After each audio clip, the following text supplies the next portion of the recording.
کیا آپ کے ساتھ بھی ایسا ہوتا ہے کہ رمضان میں وزن کم ہونے کے بجائے عید والے دن آپ کا سوٹ ٹائٹ ہو جاتا ہے؟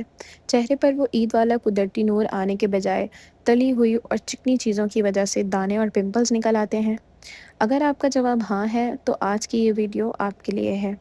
یہ کہانی ہے نرمین کی، جس نے اس رمضان ایک ایسا فیصلہ کیا جس نے نہ صرف اس کا وزن کم کیا بلکہ اسے پہلے سے زیادہ ایکٹیو، پر اعتماد اور خوبصورت بنا دیا۔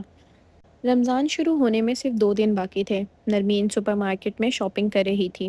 اس کی ٹرالی ہمیشہ کی طرح رمضان اسپیشل چیزوں سے بھری ہوئی تھی۔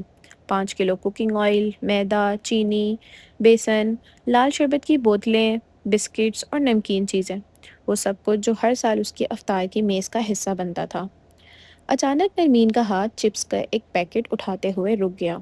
اسی لمحے اس کے ذہن میں پچھلا سال تازہ ہو گیا۔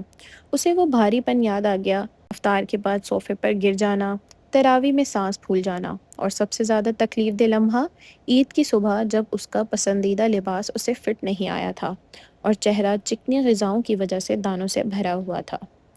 وہ وہیں کھڑے کھڑے سوچنے لگی، کیا میں اس رمضان میں بھی وہی سب دہرانے جا رہی ہوں؟ اسی لمحے اس کے دل میں ایک بات اتر گئی، رمضان تو جسم اور روح دونوں کے لیے ڈیٹاکس کا مہینہ ہے، پھر وہ اسے صرف کھانے پینے کا تہوار کیوں بنا رہی تھی؟ نرمین نے فیصلہ کیا کہ اس بار وہ رمضان کو فوڈ فیسٹیول نہیں بننے دے گی۔ اس نے ٹرالی میں سے اضافی تیل، میدا اور غیر ضروری چیزیں نکال کر واپس رکھ دیں۔ اس بار اس کی شاپنگ ایک واضح ارادے کے ساتھ تھی، ایک ایسے منصوبے کے تحت جو اس نے خود کے لیے بنایا تھا: 30 دن کا ایکشن پلان۔ نرمین نے اپنے رمضان کو 3 حصوں یعنی 3 عشروں میں تقسیم کیا اور ہر عشرے کے لیے ایک خاص معمول اور خوراک کا منصوبہ بنایا۔ نرمین نے سب سے پہلی اور سب سے بڑی تبدیلی سحری میں کی۔ پہلے وہ آدھی نیند میں پراٹھا اور چائے پی کر سحری کر لیتی تھی، جس کے بعد دن بھر پیاس اور سستی اس کا پیچھا نہیں چھوڑتی تھی۔ اس بار اس نے سنت اور سائنسی اصولوں کو ساتھ لے کر چلنے کا فیصلہ کیا۔ اس نے سفید آٹے کے پراٹھے کی جگہ جو کی روٹی یا دلیا اختیار کیا تاکہ اسے دیر تک توانائی ملے اور شوگر اچانک نہ بڑھے۔ اس کے ساتھ اس نے 2 ابلے ہوئے انڈے اور ایک پیالی دہی شامل کی۔ دہی نہ صرف پیاس کو کنٹرول کرتا ہے بلکہ معدے کو بھی بہتر رکھتا ہے، جبکہ پروٹین اس بات کو یقینی بناتا ہے کہ وزن کم ہو تو چربی کم ہو، جسم کمزور نہ ہو۔ افطار نرمین کے لیے سب سے مشکل وقت ہوتا تھا۔ جب گھر میں پکوڑے تل رہے ہوتے تو اس کا دل بھی چاہتا کہ سب کچھ ایک ساتھ کھا لے، مگر اس بار اس نے اپنے فیصلے کو یاد رکھا۔ اذان ہوتے ہی اس نے صرف ایک کھجور کھائی اور 2 گلاس پانی پیا۔ اس کے بعد فوراً مغرب کی نماز کے لیے کھڑی ہو گئی۔ نماز کے بعد جب وہ کھانے بیٹھی تو اس نے تلی ہوئی چیزوں سے پرہیز کیا۔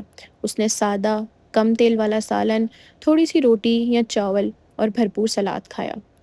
اس وقفے نے اس کے دماغ کو یہ پیغام دے دیا کہ پیٹ میں کچھ جا چکا ہے، اور یوں وہ ضرورت سے زیادہ کھانے سے بچ گئی۔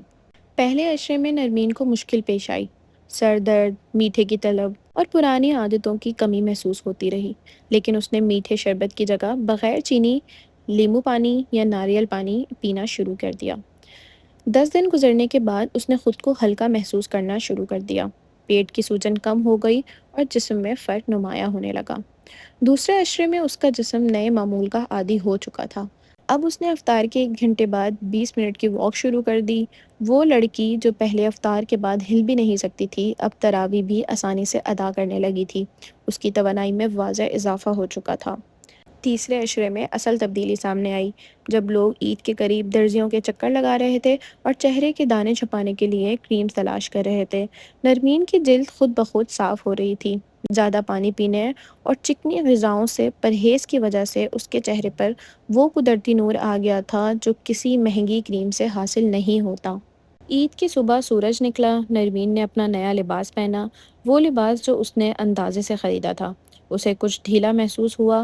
آئینے میں دیکھتے ہوئے اسے پچھلی نرمین یاد آ گئی، جو ہر عید پر تھکی ہوئی، پریشان اور چہرے پر دانوں کے ساتھ کھڑی ہوتی تھی، اور آج اس کے سامنے ایک ایکٹیو، فٹ اور پر اعتماد لڑکی کھڑی تھی۔ اسے یہ بات اچھی طرح سمجھ آ گئی تھی کہ اس کا موٹاپا اور ایکنی اس کی قسمت نہیں تھے بلکہ اس کی غلط خوراک اور عادتوں کا نتیجہ تھے۔ جب اس نے سنت کے مطابق پاک اور متوازن کھانا شروع کیا تو اللہ نے اس کے جسم کو بھی شفا دی اور اس کے دل کو بھی سکون عطا کیا۔ عید کے دن اس نے سب کچھ کھایا، مگر اعتدال کے ساتھ۔ کیونکہ اب صحت مند رہنا اس کے لیے وقتی فیصلہ نہیں بلکہ ایک طرز زندگی بن چکا تھا۔ تو بہنوں، یہ تھی نرمین کی کہانی، جو آپ کی کہانی بھی بن سکتی ہے اس رمضان۔ کیا آپ خود کو بدلنے کے لیے تیار ہیں؟ کیا آپ عید پر تھکے ہوئے اور بھاری نظر آنے کے بجائے فٹ اور نکھرے ہوئے نظر آنا چاہتے ہیں؟ اگر آپ نرمین کا یہ چیلنج قبول کرنا چاہتے ہیں تو ابھی کمنٹ میں لکھیں چیلنج ایکسیپٹڈ۔ ویڈیو پسند آئے تو لائک کریں اور اسے ان دوستوں کے ساتھ شیئر کریں جو ہر سال وزن کم کرنے کا سوچتے تو ضرور ہیں مگر شروع نہیں کر پاتے۔ ملیں گے نیکسٹ ویڈیو میں انشاءاللہ۔